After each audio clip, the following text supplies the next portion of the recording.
Sir Ajay Ghosh గారు, అనా నా పేరు వెంకట్ సార్, 10 టీవీ. మీరు గతంలో చేసిన ఛానల్లో చేస్తున్నారు ఇప్పుడు. మీది సరిగా వినపడట్లా. వినపడ ఇది వినపడుతుంది. మీరు ఇంకా క్యాసెట్లోనే ఉన్నారు. చెప్పండి. సరే, ఈ ఏజ్లో మీకు ఇది అవసరమా అంటే ఏం చెప్తారు?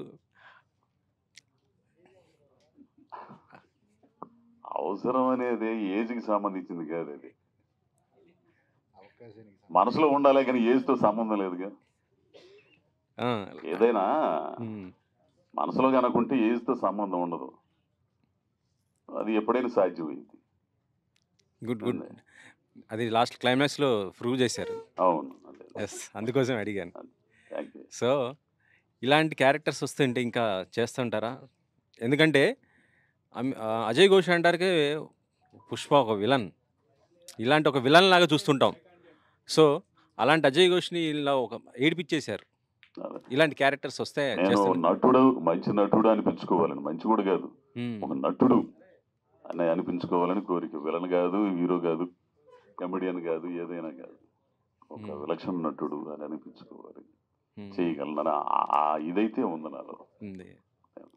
సార్ ఇంకో క్వశ్చన్ సార్, అంటే నెక్స్ట్ గేమ్ చేంజర్ రాబోతుంది, అందులో మీ రోల్ చాలా పవర్ఫుల్ అనేసి అన్నారు కదా. ఎవరన్నారు? ఎవరు బలివాళ్ళగా ఉండవు నువ్వు? అసలు చేసింది 3 రోజులు ఆడ, నాదేం పవర్ఫుల్? అది ఉంటుందో ఊడితో కూడా తెలియట్లే మనకి. ఆడ వెనక ఆడ ఉంటాం, అదే అంతేనా? అదేం లేదు. Okay okay. మీరు ఈ సినిమా రిలీజ్కి ముందు కూడా ఈ సినిమా చాలా స్పెషల్, దయచేసి మీరు చూడాలి అందరూ అని చెప్పి మీరు ప్రత్యేకంగా ప్రమోట్ చేయడం జరిగింది. అంటే మీరు సాటిస్ఫాక్టరీగా ఉన్నారా థియేటర్ రన్ విషయంలో కానీ ఈ సినిమా ఓవరాల్గా? నాకైతే నమ్మకం ఉంది, కాకపోతే జనం దగ్గరికి తీసుకెళ్లడంలో ఆ పబ్లిసిటీ కానీ అవి కానీ అందుకోలేకపోయాం. ఎందుకంటే ఇప్పుడున్న దీంట్లో ఆ ఖర్చు కానీ ఆ ఇది కానీ, ఇప్పటికే సినిమాకి చాలా పెట్టారు, థియేటర్లకు వెళ్ళాలి. ఆయన శివగారు అయితే, ప్రొడ్యూసర్ గారు అయితే ఎట్లయినా సరే జనం దగ్గర తీసుకెళ్ళాలి ఇది అనే దీంతోనే ఉన్నారు. ప్రతి ఒక్కరి జీవితాల్లో ఉంటాయి ఇవన్నీ కూడా అనేది అనుకున్నాం. ఆ ఉద్దేశంతోనే నేను అన్నిటికీ తెగించి నా నంబర్ కూడా ఇచ్చా, ఫోన్ నంబర్. సినిమా బాగాలేకపోతే ఫోన్ చేసి తిట్టండి అన్న. వీళ్ళందరూ కలిసి దాని ముందు మాట్లాడింది వెనక మాట్లాడింది తీసేసి తిట్టండి నా నంబరు, తిట్టండి నంబరు. ఏమని అర్థం ఉందా ఇది? ఏంది 5 గంటల దగ్గర నుంచి రేచి 2 గంటలు నాకు సావ దొబ్బుతుంటే ఏం చెప్పాలి? ఆ దెబ్బతో నంబర్ మూసేయాల్సి వచ్చింది. సరే సినిమా చూశాడంటే ఈ ఫోన్ చేసిన వాళ్ళందరూ కనుక సినిమా చూస్తే ఈ స్పాట్కి డబ్బులు వచ్చాయి, ఇంకో సినిమా స్టార్ట్ చేసేవాళ్ళు. హలో ఏడే మీరేనా? ఏడే ఎవరు? అరే అబ్బాయి సినిమా చూసామంటే ఏ సినిమా అండి? ఇంకోడు నేను కూడా సినిమాలో రావాలని ఉందండి, ఏమన్నా చేస్తారా నాకు? ఒరే బాబు, నేను నంబర్ ఇచ్చింది ఇందుకు కాదురా నాయన, సినిమా చూసి రా స్వామి, నీకు దండం పెడతానంటే. ఏ సినిమా అండి? మ్యూజిక్ షాప్ మూర్తి. చూస్తానండి. అది అంటే మ్యూజిక్ షాప్ మూర్తి సినిమా సంబంధించి ప్రమోషన్లో నేను మాట్లాడిన మాటలు ఏంది? సినిమా చూసి బాగా లేకపోతే ఫోన్ చేసి తిట్టండి అన్న. వాళ్ళేం పెట్టారు? తిట్టండి నంబరు, నన్ను తిట్టండి నంబరు, నన్ను తిట్టండి నంబరు.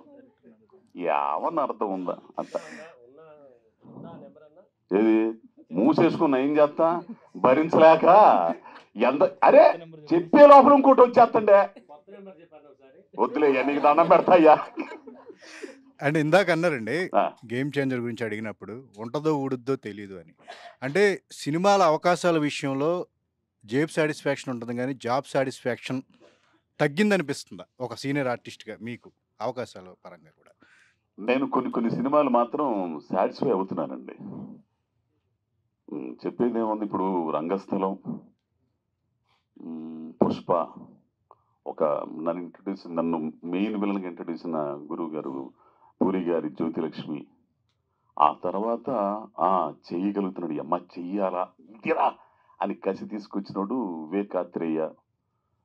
రేపు రాబోయే సరిపోదా శనివారంలో ఒక మంచి క్యారెక్టరు. నన్ను యూటిలైజ్ చేసుకో అంటే నన్ను అజయ్ ఘోష్లో ఇట్లా చూపించవచ్చు, ఇతను చేత చేయించవచ్చు అనుకునే వాళ్ళు కొద్ది మందిని మాత్రం కనపడుతున్నారండి. నేను వాళ్ళని తప్పట్టడం కాదు, కానీ మరి ఆలోచన మరి ఏందో నాకైతే తెలియదు. నేనైతే చేయడానికి రెడీగా ఉన్నానండి. ఏంది నాకు అవకాశాలు రావాలని కోరుకుంటున్నా, నన్ను నేను ఇంకా నిరూపించుకోవడానికి, పొద్దున పెట్టుకోవడానికి. డైరెక్టర్ శివ గారు, ఇందాక అజయ్ ఘోష్ గారు మాట్లాడుతూ తీసిందే మళ్ళీ మళ్ళీ తీస్తున్నాడు, విసిగిస్తున్నాడు అని అన్నారు. ఏంటండి, ఎందుకు అలా తీయాల్సి వచ్చింది? అంటే మీకు తెలిసిందే కదండి, నేను డెబ్యూ ఫస్ట్. సో ఆ ఇన్సెక్యూరిటీ అనేది ఉంటుందండి ఇనిషియల్గా. సో నిదానంగా పోను అదేమి దాని గురించేనండి. అదే చెప్తున్నాను, డెబ్యూ వల్లనే కొంచెం 2-3 షాట్లు ఎక్కువ తీసి పెట్టుకుంటే మన ఎడిటింగ్లో కొంచెం చేసుకోవచ్చు అనే దాని గురించేనండి 100%. అది ఇప్పుడు ఏంటంటే ఈ సినిమా కంప్లీట్ అయ్యేసరికి అది ఎంతవరకు తీయాలి, ఏం తీయాలి అనేది ఫుల్ క్లారిటీ వచ్చేసిందండి. నెక్స్ట్ సినిమాకి అది రిపీట్ అవ్వకుండా చూసుకుంటాను. అజయ్ ఘోష్ గారు, మైక్ తీసుకో. సార్, ఈ సినిమా మూర్తి మీ కెరీర్ ఎట్లా స్టార్ట్ అయిందో, ఇక్కడ నుంచి మీరు హైదరాబాద్ రావటం ఎలా స్టార్ట్ అయిందో, లైఫ్లో మీ నాటకాలు వేస్తూ గుంటూరు నుంచి అక్కడ అదేది ఒంగోలు నుంచి స్టార్ట్ అయింది మీ కెరీర్. అక్కడి నుంచి హైదరాబాద్ వచ్చిన తర్వాత టెలిఫోన్ బూత్లో పడుకోవటం, పంపు నీళ్ళ దగ్గర స్నానాలు చేయటం, ఇట్లా ఇక్కడ కాదు. ఎట్లా అనిపించింది మీ లైఫ్కి ఆ సినిమాకి రిలేటెడ్ అనిపించిందా ఎప్పుడన్నా? అనిపించిందండి. చాలా చాలా సంఘటనలు మామూలు కాదు. నిజంగా ఈ మన రఘు, మాటివి రఘు ఉన్నాడు కదా, అతను నాకు చాలా ఇదిగా ఉండేవాడు. ఇక్కడ వాళ్ళది చిన్న అన్నగారిది ఎస్టీడీ బూత్ ఒకటి ఉండేది అక్కడ, మన సందులో యూసుఫ్ కూడా ఉంది కదా, యూసుఫ్ కూడా కాదు ఎల్లారెడ్డి కూడా, ఆ సందులో ఉండేవాడు. 11-12 గంటల దాకా మూసేసేవాళ్ళు. ఆ చిన్న దాంట్లో పడుకునేవాడిని. తెల్లారుజామున లేచిపోయి ఆ పంపు దగ్గర నీళ్లు పోసుకునేవాడిని. ఇట్లా చాలా, అంటే ప్రతి ఒక్కరి జీవితంలో ఉండేయండి. గొప్ప చిరంజీవి గారు, మోహన్ బాబు గారు, ఇట్లాంటి పెద్ద పెద్ద ఆర్టిస్టుల జీవితాల్లోనే ఎన్నో కష్టాలు, ఎన్నో ఇది ఉన్నాయి. మొన్న ఒక ఇంటర్వ్యూలో మన చిరంజీవి గారు సబ్బుని ముక్కలన్నిటినీ కలుపుకొని ఒక ముద్ద చేసుకొని స్నానం చేసేవారు. అంటే ఎంత పరాకాష్ట చూడండి. ప్రతి జీవితం అంటే ఒక్కో జీవితంలో ఒక్కో రకంగా ఉంటుంది. ఆ గాఢత అనేది మనసులు కరిగించే విధంగా ఉంటాయి, కొన్ని ఆహా అని అనుకునేటట్టు ఉంటాయి. అట్లాంటి జీవితం నా జీవితంలో చాలా ఉన్నాయి. ఈ మూర్తి జీవితానికి నాకు చాలా సామ్యత కూడా ఉంది, సారూప్యత. ఆమెన గారిని చూస్తుంటే మీ సాంబలక్ష్మి గారు గుర్తొచ్చారా? ఖచ్చితంగా సాంబలక్ష్మి గుర్తుకొచ్చింది. ఇప్పుడు రాబోయే ముందు కూడా తగాద పెట్టుకుంది. ఏందా నువ్వు సంపాదించలేవా, నేను వెళ్ళిపోతాను బా ఓవర్కాయ ఏందని గొడవ పెట్టుకుంది. ఇప్పుడు నాతో ఒక గొడవ దగ్గర, ఏంది నువ్వు పెట్టేదే, నేను చేసుకోగలలే అంటే. ఆ ఫెరోషియస్ అంటే ఒక స్వతంత్ర భావాలు, కష్టంలోంచి వచ్చింది ఆమె కూడా. అయ్యో ఆమెనండి మెయింటెనెన్సా ఏంది, నేను ఇప్పుడు ఏదైనా అడగాలంటే డబ్బులు ఆమెను అడిగి తెచ్చుకోవాల్సిందే. సార్ శివగారు, సార్ ఇప్పుడు ఆయన హ్యాండిల్ చేయడం అంత ఈజీ ఏం కాదు. అక్కడే తిడతా ఉంటాడు. ఇప్పుడు స్టేజ్ ముందు ఇంతమంది ఉన్నారు, అట్లా మాట్లాడేస్తున్నాడు ఓపెన్గా. ఒక్క సీన్ బాగోపోతే అక్కడే అందరి ముందు తిట్టేస్తారు. దాని బదులు దాన్ని తిడుతున్నప్పుడు మీరు కొంచెం ఇబ్బంది ఫీల్ అవుతుంటారు లొకేషన్లో అందరి ముందు. అదేనా మరి ఈయన ఎందుకు వేరే వాళ్ళు తెలితే బాగుంటుంది అనిపించలేదా? ఎప్పుడో నాకు తెలిసి 2019లో చెప్పినట్టున్నారు ఆయన కథ ఇది. లేదండి, తిట్టడం అంటే అదే ఉండదండి. అది కొంచెం హార్ష్గా ఉంటుంది కానీ తిట్టడాలు అనే పర్సనల్గా ఏమి ఉండదండి. ఏదైనా సరే సినిమాకి రిలేటెడ్గాను ఇంప్రూవైజేషన్ కోసం ఆయన అనే మాటలు కొంచెం హార్ష్గా ఉంటాయి అంతే, తప్పితే అది తిట్టడం లేకపోతే అది కాదండి. నేను బూత్ తిట్టడాలు గిద్దెట్టాలు అట్లాంటివి ఉండవు. నేను ఖచ్చితంగా ఉన్నట్టు మాట్లాడతాను. అంటే కొద్ది గొప్ప సినిమా గురించి ఎంతో కొంత అనుభవం ఉందిగా. పడతా ఉండవు. ఎంతో మంది దగ్గర చేసాము, చూస్తాను సినిమాలు. ఒరే స్వామి, అది ఇది కాదురా స్వామి, ఎందుకు వచ్చిన గొడవలు, టైం వేస్ట్, బొక్క. మళ్ళీ నిర్మాతకు కూడా బొక్కేగా. నువ్వు తీసింది మళ్ళీ 10-12 గంటలకు తీసి ఎందుకురా స్వామి అని నేను అడుగుతా. ఎవడైనా అడుగుతా. ఇప్పుడు ఆ షార్ట్ పడతాను సంగతి పక్క పోయి కెమెరామెన్ షార్ట్ పడతా ఎందుకు అనవసరంగా అని చెబుతుంటాడు. అయినా కానీ ఎండో ఏంది అది దాని దగ్గర నేను గొడవ పడుతుంటా. అరే బాబు వద్దురా బాబు అని. అంతేగాని నేను తిట్టినా, నేను మాట్లాడినా, నేను ఇది చేసిన అవతలోళ్ళు దాన్ని తీసుకునే విధానం నాకు తెలుసుంటేనే అవతలోళ్ళు కొంచెం అంచనా వేస్తాను నేను. ఈడు ఎదురు తిరిగి ఏందా బొంగో నువ్వేందే అని అన్నాడు అనుకో, మనం ఇది తీసి ఎక్కడ పెట్టుకోలేకను ఏంది అట్లాంటి వాడు కాదని తెలిస్తేనే చెబుతాం. అది అయ్యా. చాందిని గారు నా వైపు చాందిని చౌదరి తెలుగు తెరకి తెలుగు అమ్మాయి పరిచయం అయ్యారు. కలర్ ఫోటోలో మీరు మీ అద్భుత నటన చూసి ఎక్కడో ఉంటారనుకున్నాం. తెలుగు నిర్మాతలు మిమ్మల్ని ప్రోత్సహించట్లేదా? తెలుగు సినిమా ఆఫర్స్ రావట్లేదా? ఏంటి వెనకబాటుతనం? ఇది ఈ ప్రశ్న నాకన్నా మీరు అవకాశాలు ఇచ్చే వాళ్ళని అడిగితే అది సమాధానం రావచ్చు. బికాజ్ నేను కూడా రిసీవింగ్ ఎండ్లోనే ఉన్నా కాబట్టి. కానీ వచ్చే సినిమాలు వస్తూనే ఉన్నాయి. మంచి ప్యాషనేట్ ఫిల్మ్ మేకర్స్ ఎప్పుడు నాతో పనిచేయడానికి ఇష్టపడుతున్నారు. కొత్త సినిమాలు చేసేవారు ఇష్టపడుతున్నారు.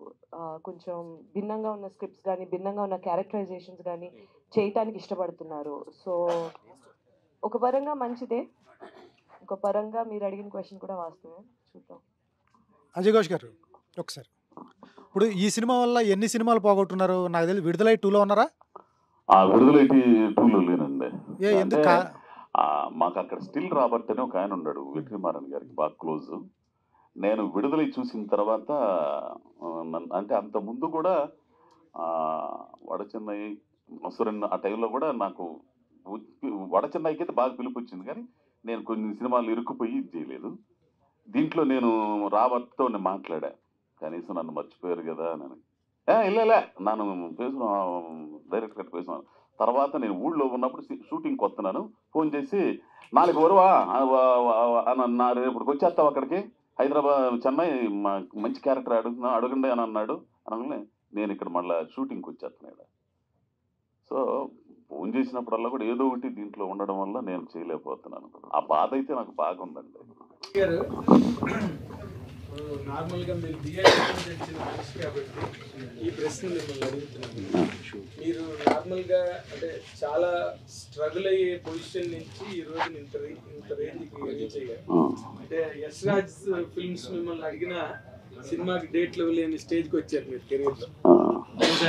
ఈ ప్రయాణంలో డ్రామా ఉంది మీకు జనరల్గా.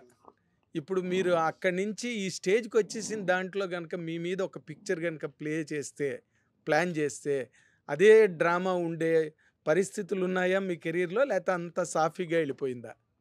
అట్లాంటి చాలా ఉండేవి స్వామి, చాలా ఉండేవి. మీరు చెప్పిన కథ బాగుంది.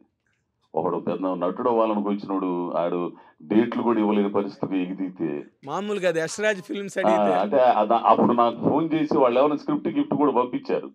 మనకేమైనా హిందీ మీద పట్టు లేదు. ఏంది పట్టు లేకపోతే భాష మీద తెలియకపోతే ఆ భావం పలకడం కష్టం అవుతుంది, చాలా ఇబ్బంది అవుతుంటది. మనం చూస్తుంటాం మన సినిమాలో హిందీ వాళ్ళని తీసుకొచ్చాడు పెట్టి వాడు ఏది మాట్లాడుతాడో కట్టర్ మీద రాసి ఈ చాలా జరిగినాయి కదా. ఏంది ఆ నంబర్లు మా ఒక ఆయన ఉన్నాడు, ఎందుకు చెప్పడం ఎందుకు లేకనే ఏంది. సో నాకు భాష మీద పట్టు లేకపోతే నేను చేయనండి. మలయాళంలో అవకాశం వచ్చింది ఆఫ్టర్ పుష్ప, అన్ని భాషలు పిలిచారండి. ఆ యశ్ రాజ్ గారికి సంబంధించి దాన్ని అడిగితే నేను ఆ స్క్రిప్ట్ కూడా ఏదో కొంచెం హిందీ కొంచెం తేడాగా ఉంది, ఇంకా ప్రయత్నం చేసి ఇంకోసారి పంపండి వీడియోలు అంటే నాకు కుదరదులేండి, ఇప్పుడు నేను చాలా బిజీగా ఉన్నానని చెప్పాను నేను. అదే నేను అడిగిన క్వశ్చన్కి సమాధానం కాదు ఇది. అంటే నార్మల్గా ఇప్పుడు మీరు ఆర్టిస్ట్గా సక్సెస్ అయ్యి ఒక రోజు ఒక ఇమేజ్ ఏదో ఒక మార్క్ వచ్చిన తర్వాత ఈ రోజున మీరు ఈ స్టేజ్కి వచ్చారు కదా, డేట్స్ ఇవ్వలేని ఫర్ ఎనీ రీజన్, హిందీ రాకపోవచ్చు, ఇంకోటి కావచ్చు. ఈ మధ్య ఈ పీరియడ్లో ఈ సినిమాలో ఉన్న ఇలాగే మీ సినిమా తీస్తే ఈ నాటకీయత పండే సందర్భాలు ఉన్నాయా? మీ ఖచ్చితంగా పండిద్దండి. మంచి కథ బాగా చెప్పారు, పాయింట్ మీరే చేయండి కథ, నేను చేస్తాను. తర్వాత ఈ సినిమా క్యారెక్టర్ చేయడం అంత సులభం కాదండి, ఎందుకంటే ఇది ఒక బయోపిక్ క్యారెక్టర్ లాంటి క్యారెక్టర్ ఇది. అవును, అందరి జీవితాలకు సంబంధించి ఒక బయోపిక్ క్యారెక్టర్ అది ఎవరిదైనా కావచ్చు. మీరు ఇందాక అన్నట్టుగా అందరి జీవితాల్లోని ఆ సందర్భాలు ఉంటాయి స్ట్రగుల్ పీరియడ్లో. కానీ అసలు నార్మల్గా ఈ క్యారెక్టర్ని మీరు ఇంత బాగా చాలా న్యాచురల్గా ఎక్కడ యాక్ట్ చేస్తున్నారు అనిపించకుండా చేశారు. దీనికి మీకు ఏమైనా ఇన్స్పిరేషన్ ఉందండి? అంటే ఆ పెర్ఫార్మెన్స్కి మీరు ఎవరినైనా ఇన్స్పిరేషన్ తీసుకున్నారా, కేవలం ఇట్ ఈస్ యువర్ ఓన్ అండి? ఎవరిని ఇన్స్పిరేషన్ లేదంటే జీవితమే, జీవితంలో అనుభవాల తాలూకు నేను అనుభవించిన ఇవన్నీ కూడా నాకు ఒక్కొక్కసారి అన్ని తెలుస్తూ ఉంటాయి. అంటే ఆ క్యారెక్టర్ అంతా నా జీవితమేనండి. జీవితంలో అట్లాంటివి చాలా చేసి ఇంతకంటే దారుణం ఈయనండి ఓ టైంలో. అదేలేండి. అట్లాంటివన్నీ కూడా గుర్తుకు తెచ్చుకుంటే ఆటోమేటిక్ చేసి ఏదైనా అద్భుతంగా చేశారు. అయ్యా మంచి థ్యాంక్స్. మీలాంటి సీనియర్ జర్నలిస్టు మీరు అభినందించినందుకు కృతజ్ఞతలు స్వామి. థ్యాంక్ యూ అండి. Hi sir. ప్రొడ్యూసర్ గారు. Sir, music shop Murthy digital blockbuster అని టాక్ వచ్చింది. బట్ థియేటర్లో అంత రేంజ్కి రీచ్ అవ్వడానికి మీరు ఏమైనా మిస్టేక్స్ చేశారనుకుంటున్నారా? Why do you think this happened? అంటే డిజిటల్లో అయితే మటుకు సక్సెస్ఫుల్ బ్లాక్ బస్టర్ అని టాక్ ఉంది. సో మీరు డూ యూ ఏమైనా తప్పు చేశారా? Like do you feel that? తప్పు అయితే అట్లా అయితే ఏం అనుకోవట్లేదండి. సో ఈ సినిమాకి కావాల్సినంత ప్రమోషన్స్ అయితే చేసాం. ప్రతిదీ రీచ్ అవుట్ అయితే అయ్యింది. అండ్ మీకు తెలుసు ఇప్పుడు చాలా సినిమాలు థియేటర్కి వెళ్ళట్లేదు ఎవరు. సో ఓటీటీకి అలవాటు అయిపోయారు జనాలంతా. So maybe that's the reason అయితే అనుకుంటున్నామండి. చాందిని గారు, ఏవం మ్యూజిక్ షాప్ మూర్తి రెండు ఒకే రోజు రిలీజ్ అయ్యి మీ సినిమాలు. దీనివల్ల దీనికి ఏమన్నా దెబ్బ పడిందని అనుకోవచ్చు? ఏంటండి? దానివల్ల దీనికి ఏమైనా దెబ్బ పడిందని అనుకోవచ్చు? అంటే లేదండి. థియేటర్లు దొరక్క అట్లా ఇబ్బంది పడి ఏమన్నా? సారీ. థియేటర్లు దొరక్క అట్లా ఇబ్బంది పడి రెండు సినిమాలు మీ ఒకే రోజు వచ్చాయి కదా, అవునండి. దాని గురించి. సరే పిచ్ చేయడం. రెండు సినిమాలు ఒకే రోజు వచ్చాయి కదా, ఒకదాని వల్ల ఇంకో దానికి థియేటర్లు దొరక్క అట్లా ఏమైనా ఇబ్బంది పడ్డారని అనుకోవచ్చు? అంటే అదే రోజు వేరే సినిమా రిలీజ్లు కూడా ఉన్నాయి. అంటే థియేటర్స్ గురించి నాకు అంత ఐడియా లేదు. సో రెండు సినిమాల్లో మీకు ఏది బెస్ట్ అనిపించింది?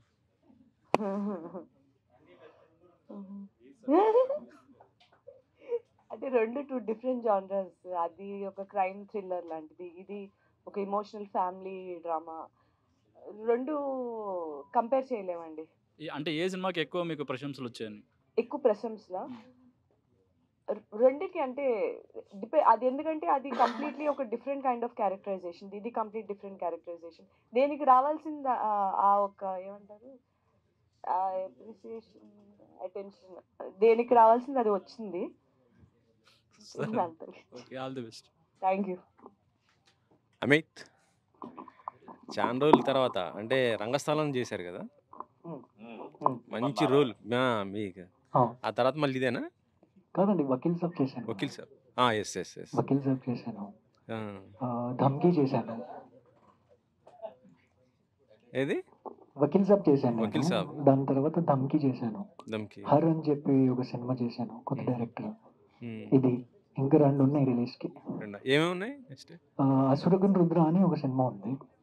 నేను, మురళీ శర్మ గారు, నరేష్ అగస్త్య, శత్రు 4 లీడ్స్ ఉన్నాం. అది రిలీజ్ ఉంది 2 monthsలో. అండ్ ఇంకొకటి సినిమా షూటింగ్ చేస్తున్నా, అన్టైటిల్ ఇట్ ఇస్.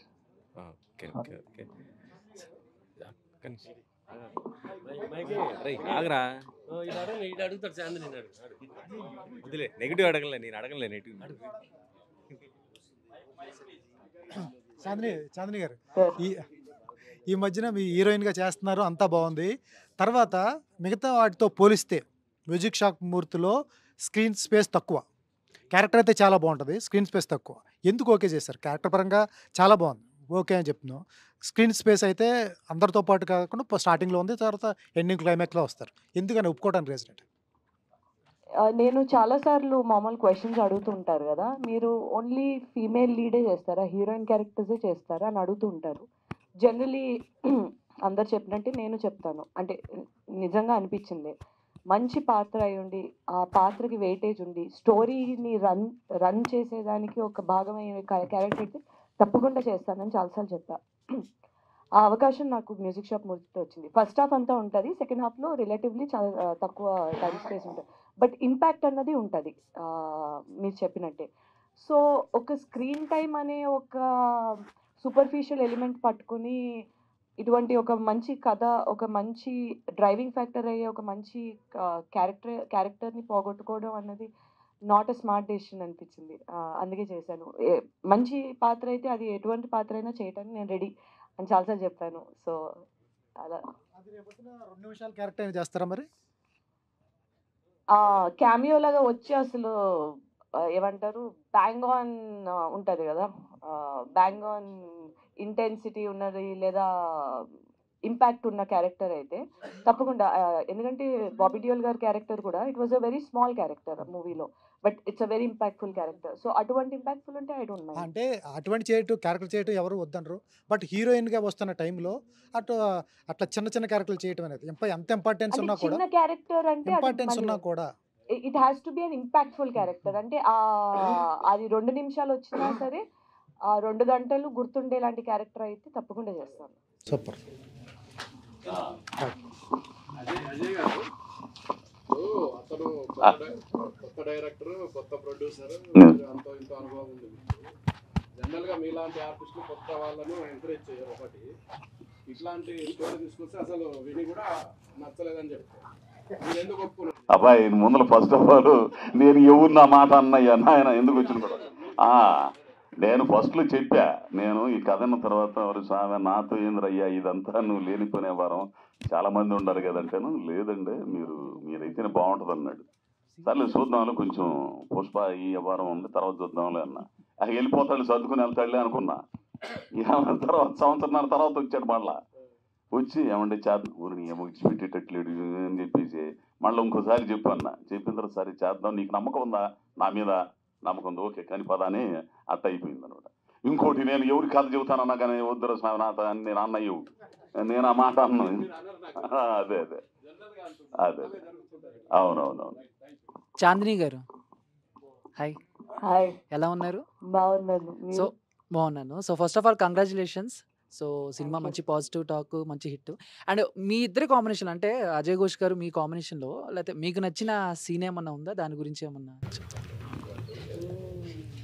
బాగా అడిగాను సార్.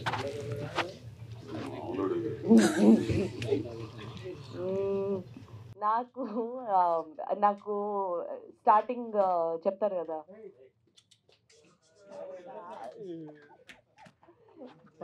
డీజే అవుతావా నువ్వా, యూ థింక్ ఇట్స్ జోక్, అక్కడి నుంచి స్టార్ట్ అవుతుంది కదా ఆ బిట్. తర్వాత నేర్పించే సీక్వెన్సెస్ ఉంటాయి కదా, ఆ బిట్స్ అనేది కొంచెం ఫన్ ఎలిమెంట్స్ ఉన్న బిట్స్ అయితే నేను బాగా ఎంజాయ్. ఎస్పెషల్లీ నాకు మనం డాన్స్ చేసాం, నాకు ఆ బిట్స్ చాలా నచ్చేది. ఇంత డాన్స్ బిట్ ఉంటుంది, దట్ హోల్ సీక్వెన్స్ నానిది హిందీ నాది, ఆ హోల్ సీక్వెన్సెస్ బాగా ఎంజాయ్ చేశాను. ఎక్కువ సరదాగా చేయడం కొంచెం బాగా ఇష్టపడతాను నేను. అజయ్ ఘోష్ గారు అంటే మనం ఏదైనా ఒక క్యారెక్టర్ ప్లే చేసినా, ఒక సినిమా చేసినా, ఆ క్యారెక్టర్ నుంచో ఆ సినిమా నుంచో మనకి ఏదో ఒక కొత్త అలవాటు ఏదో ఒకటి అవుతూ ఉంటుంది, లేకపోతే ఏదో ఒకటి నేర్చుకుంటాం కదా. సో అలా మ్యూజిక్ షాప్ మూర్తి నుంచి మీకు ఏమైనా కొత్త అలవాటు అయిందా, లేదా ఏమైనా నేర్చుకున్నారా ఏంటి? నేను డీజే అయితే నా వల్ల కాదు సార్. ఏంది మ్యూజిక్ నేను ఇప్పుడు పోయి పెద్ద దానిలో ఈ తిప్పి అంత టైం ఉంది, ఓపిక నాకు తీరిక ఓపిక లేవు, రెండు లేవు. ఏంది కాకపోతే ఏంటంటే సాధ్యం కాకపోవడం అనేది లేదు. నేర్చుకోవాలనుకుంటే ఇప్పటికైనా నేర్చుకోవచ్చు. అయితే నాకు ఈ సినిమా ద్వారా నేనేమో కొత్తగా నేర్చుకున్నాను ఏంటంటే అజయ్ ఘోష్ గారు చెప్తున్నారా? ఏమో నేర్చుకుంది ఏంటంటే ఎప్పుడు చెప్పేది అందరూ ఏంది విషయం ఉంటే జనం ఆదరిస్తారు అనేది తెలుసుకున్నాను. అజయ్ ఘోష్ గారు చెప్పిన ముఖ్యంగా సీన్ పోలీస్ స్టేషన్లో వచ్చే సీన్ ఒకటి ఉంది, చాలా బాగుంది. చాలా దాన్ని చూసి మీ ఫ్రెండ్ ఎవరు రావిశెట్టి సాంబయ్య ఏడ్చాడంట, ఎవరో చెప్పారు. సాంబశివరావు, రవిశెట్టి సాంబశివరావు అని. ఆ స్టోరీ ఏంటి అది? ఇప్పుడు ఈయన ఫస్ట్ అయిపోయిన తర్వాత ఇంకా మ్యూజిక్ గేమ్ ఇలా ఇంటికి వచ్చి ల్యాప్టాప్ ఆన్ చేసి నేను మళ్ళీ వస్తానని చెప్పి ఆన్ చేసి వెళ్ళిపోయాడు. చిన్న పన్నెండు వచ్చారు, ఊరి నుంచి 4 వచ్చారు. వస్తే మొత్తం కూర్చున్నాం, నేను చూస్తుంటే వీళ్ళందరూ వెనక కూర్చున్నారు. ఆ పోలీస్ స్టేషన్ సీను ఇవన్నీ అయిపోయినాయి. తర్వాత అయిపోయినాయి, ఇదంతా అయిపోయిన తర్వాత ఆడు మహా కర్కొట్టుకుంటాడు సాంబశివరావు అనేవాడు. ఏంది అతను కూడా డైరెక్షన్ 2-3 సినిమాలు చేశాడు. ఏడుస్తున్నాడు. ఏంది సాంబశివరావు అంటాను, ఏందన్నా సినిమా ఏందన్నా, ఆ సినిమా ఏందని అంటున్నాడు. అయింది నేను నిజంగా నచ్చిందా లేకపోతే డ్రామా చేస్తున్నాను అని, ఏందని ఇట్టంటి సినిమా కూడా ఉంటుందా అని అంటున్నాడు. అట్లా ఆ సినిమా వెనక అది సాంబశివరావు కథ. అది అన్నా నువ్వు వెట్రిమారను, సుకుమారు, మారుతి గారు పెద్ద పెద్ద డైరెక్టర్లు చేసావు. ఆయన శివగారికి ఎటువంటి అనుభవం లేదు, డిస్ట్రిబ్యూటర్ ఫస్ట్ ఆఫ్ ఆల్. ఆయన ఎట్లా నమ్మావు? మంచి కథ చేస్తారు వీళ్ళంతా, మంచి కథ రాసుకుంటారు. కథ రాసుకున్నా కూడా ఎగ్జిబిషన్ టైంలో చాలా ఇబ్బందులు పడుతూ ఉంటారు. అదే మీరు చెప్పినట్టు కింద నుంచి పెట్టడం, పైనుంచి పెట్టడం, నానా ఇబ్బందులు పడుతూ ఉంటారు. ఇవన్నీ ఎలా నమ్మావు? ఎందుకంటే ఇది భలే పాయింట్ అబ్బాయి. ఎవరన్నా కథ చెప్పడానికి వచ్చేటప్పుడు ఆ చెప్పే విధానం ఆ మనిషిని కరెక్ట్గా అంచనా ఇస్తే విషయం ఉన్నోడా లేదని తెలిసిపోయింది. చోచోకి వెళ్తున్నాడా లేకపోతే లోతుగా వెళ్తున్నాడా అని తెలిసిపోయింది. ఆ అంచనా కొద్దిగా పోయగల ఇది కొంచెం నాకు ఉంది. ఎవడు చెప్పినా కథలు కొత్త కుర్రోళ్ళు ఎవడు చెప్పిన ఎవడి దగ్గర ఏంటి ఉండదు, ఎవడు చెప్పలేడు తెలిసిన, ఎవడు చెప్పలేడు. సో ఖచ్చితంగా కొత్త కుర్రోళ్ళు ఎవడు కథ చెప్పినా నేను ఇప్పుడు వింటానంటాను. నేను ఏమంటే మీకు అంటే బలివుడి స్వామి ఆఫీస్ అడ్రస్ నేను వచ్చేస్తానంట. లేదండి మీరు ఎక్కడుంటారు చెప్పండి సార్. వద్దు, నువ్వు నా ఉన్న చోటకు వద్దు, నేనే వస్తా. ఏంటాను అది చెప్పేటప్పుడు ఆలోచిస్తా, ఓహో విషయం ఉంది అనుకుంటే మాత్రం సరేనబ్బాయి చేద్దాం అని అంటుంటాను అనమాట. అట్లా నేను ఎవరిని కాదన్నండి కథ చెప్పేవాళ్ళందరినీ కూడా. శివ కథ చెప్పేటప్పుడు అది చెప్పే తీరు ఉంటుంది, దాన్ని బట్టి అర్థమైపోయింది విషయం ఉన్నోడని. అదే అదే అదే అడుగుతున్నా కానీ మేఘనా మ్యూజిక్ షాప్లో మూర్తి గారు మీ ఫాదర్ కదా, ఆయనతో చేస్తున్నప్పుడు ఎలా అనిపించింది? అంటే రియలిస్టిక్గా చూస్తుంటే మీ ఫాదర్ ఎలా ఉంటారు ఏంటి అసలు? ఫస్ట్ డే షూటింగ్ చేసేప్పుడైతే భయం వేసింది. అంటే ఫస్ట్ టైం ఆయన ముందెళ్ళి నిలిచినప్పుడు భయం వేసింది. బట్ వన్స్ షూట్ స్టార్ట్ అయినాక ఆయన చాలా జోవియల్. ఏం మాట్లాడినా ఇంకా సెట్ అంతా ఫుల్ హంగామా అవుతూ ఉంటుంది. అండ్ సెట్లో ఏమన్నా మేము ఫుల్ ఫ్రెష్గా మార్నింగ్ రెడీ అయ్యి వచ్చేవాళ్ళం అన్నమాట సెట్లోకి. న్యాచురల్గా ఉండాలని ఆయన పక్క నుంచి పెట్టి గ్లిజరిన్ చూపించేవాళ్ళు ఇద్దరికి. ఇంకా డల్గా ఉండాలని. అలాంటి ఫస్ట్లో భయపడ్డా. బట్ ఎండింగ్కి వచ్చేసరికి ఆయన చాలా నేర్చుకున్నా. సెట్లో ఎలా జోవియల్గా ఉండాలి, ఎలా న్యాచురల్గా యాక్ట్ చేయాలి, ఇవన్నీ ఆయన నుంచి నేర్చుకున్నా. Okay okay. మీకు ఎలా అనిపించింది? అంటే మీ లాస్ట్ క్లైమాక్స్లో మీ ఇద్దరు క్యారెక్టర్సే అసలు నిజంగా ఏడ్పించేశారు. మీ అజయ్ ఘోష్ గారితో రొట్టెలు చేయటం అవన్నీ ఎట్లా ఉంది? లేదండి, యాక్చువల్లీ సార్ యాక్చువల్లీ అందరితో చిన్న పెద్ద అని అలా ఏమి ఉండదు. అందరితో చాలా రెస్పెక్ట్ఫుల్గా మాట్లాడతారు. ఆమని మ్యామ్తో సీన్ చేస్తున్నప్పుడు ఎలాగైతే ఉంటారో మాతో సీన్ చేస్తున్నప్పుడు కూడా అలాగే ఉంటారు. మమ్మల్ని యాక్చువల్లీ చాలా కంఫర్టబుల్గా ఫీల్ అయ్యేలా చేశారు. చేయగలరు, చేయండి అని చెప్పి చేయించేవాళ్ళు. మ్యాగీ చెప్పినప్పుడు ఫస్ట్ అంటే మేము వెళ్ళగానే అందరు పెద్ద పెద్ద ఆర్టిస్టులు ఉన్నారన్నమాట. కొంచెం భయం వేసింది. బట్ ఆ డే ఎండ్ అయ్యేసరికి ఎవ్వరు మమ్మల్ని అలా ఫీల్ అయ్యేలా చేయలేదు.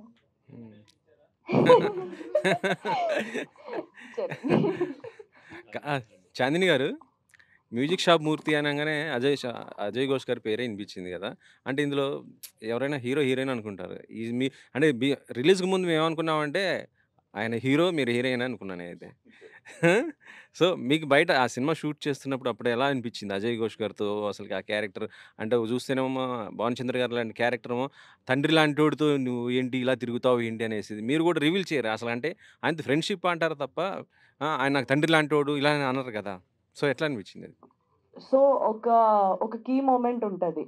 ఇంటికి వచ్చిన తర్వాత భానుచంద్ర గారు అడుగుతారు, ఏంటి అసలు మీరిద్దరు ఏంటి, మీ ఇద్దరి మధ్య ఏంటి ఇదంతా, బైకుల మీద తిరుగుతున్నారు ఇది అది అంటే, ఫ్రెండ్షిప్ అంటే ఏంటి ఆ వయసుతో ఫ్రెండ్షిప్ ఇదే అంటారు. తర్వాత ఒక డైలాగ్ అంటాను, అడుగుతున్నావు కదా చెప్తున్నా, ఒక స్టూడెంట్ అండ్ టీచర్ రిలేషన్షిప్ అంటారు. సో ఈ ఒక 50 and 25, సో ఈ ఏజ్ గ్రూప్లో ఉన్న వాళ్ళ ఒక friendship it is very rare and it's also very pure. ఆ టైంలోని గురు శిష్యులు ఒకది అంటే ఎలా అంటే పెద్ద వయసు ఉన్న వాళ్ళు గురువులు ఉంటారు, చిన్న వయసు ఉన్న శిష్యులు ఉంటారు. ఇది రివర్స్లోని పెట్టి ఆ ఒక ఫ్రెండ్షిప్ ఎంతో న్యాచురల్గా ఎంతో ఆర్గానిక్గా చాలా బాగా రాశారనిపించింది నాకు శివ గారు. So I was really looking forward అనమాట. ఎందుకంటే నాకు కూడా ఫస్ట్ టైం కదా ఇటువంటి ఒక కాన్సెప్ట్, ఇటువంటి ఒక ఒడిసే ఆ కెమిస్ట్రీ అది డెవలప్ చేయడం అదంతా కొంచెం నాకు కూడా కొత్త కాబట్టి ఐ వాజ్ ఎక్సైటెడ్. ఇది ఎలా చేయగలం, ఎందుకంటే ప్రతిసారి ఒక కొత్తగా ఏదైనా చేద్దాం అనుకుంటూ ఉంటాం. సో ఇది కొత్తగా ఎలా చేయొచ్చు అని. అండ్ మీరు అబ్జర్వ్ చేస్తే నేను ఇప్పుడు ఈ మధ్య చేస్తున్న సినిమాలు కూడా ఎక్కువ రొమాంటిక్ యాంగిల్ ఉండట్లేదు. మీరు గామిలో కానీ వేరే చూస్తున్నా రొమాంటిక్ యాంగిల్ తక్కువ ఉన్నవే చూస్తున్నా. ఎందుకంటే ఓకే అది ఉంది ఎలాగో ఉంది, బట్ అది కాకుండా కూడా ఒక యాక్టర్స్ కింద ఒక డిఫరెంట్ కైండ్స్ ఆఫ్ రిలేషన్షిప్స్ కానీ కెమిస్ట్రీస్ కానీ ఎలా పండించవచ్చు స్క్రీన్ మీద, not just romantic, other kinds of chemistries ఉంటాయి అవి ఎలా పండించవచ్చు అని ఒక అవకాశం కూడా దొరుకుతుంది ఎక్స్ప్లోర్ చేయడానికి. So it was a new experience. నాకు చాలా మంచిగా అనిపించింది చేసిందంతా. అంటే ఇప్పుడు నెక్స్ట్ బాలకృష్ణ గారితో చేస్తున్నారు కదా, ఎలాంటి క్యారెక్టర్ ఏంటి మీది అసలుకి?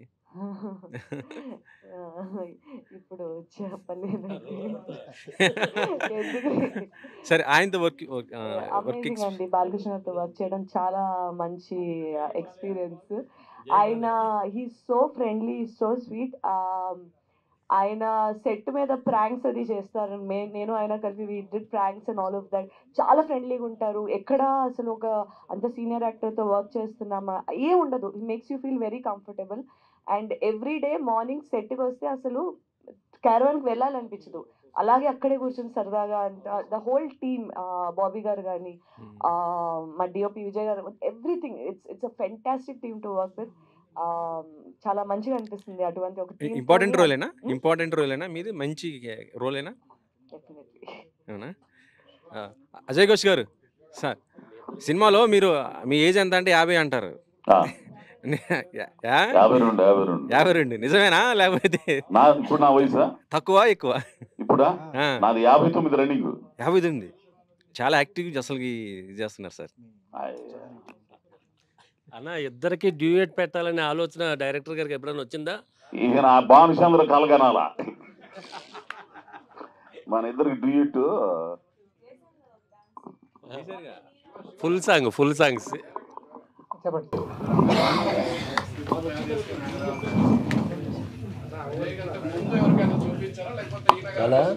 లేదండి, ఫస్ట్ ఈయనకే చెప్పాను, ఆయనతోనే చేశాను. ఆ క్యారెక్టర్ ఫిట్ అవుతారు అనిపించిందండి. నేను ఈ సినిమా చూసి అంటే రంగస్థలం అండి ఫస్ట్ ఆయన అంటే రిజిస్టర్ చేసుకుంది ఆయన యాక్టర్గా. సో ఆయన అప్పుడు నేను క్యారెక్టర్ ఊహించుకున్న దాంట్లో ఆయన ఫస్ట్ అక్కడ యాక్టర్గా తెలిసిపోయారు. యాక్టింగ్ చేయగలరు, ఈయన ఏ క్యారెక్టర్ అయినా చేయగలరు అని. సో మంచి రోజులు వచ్చాయి. ఆ సినిమాతో ఇంకా కన్ఫర్మ్ చేసుకున్నాను ఈ రోల్కి ఈయన పర్ఫెక్ట్గా సెట్ అవుతారని.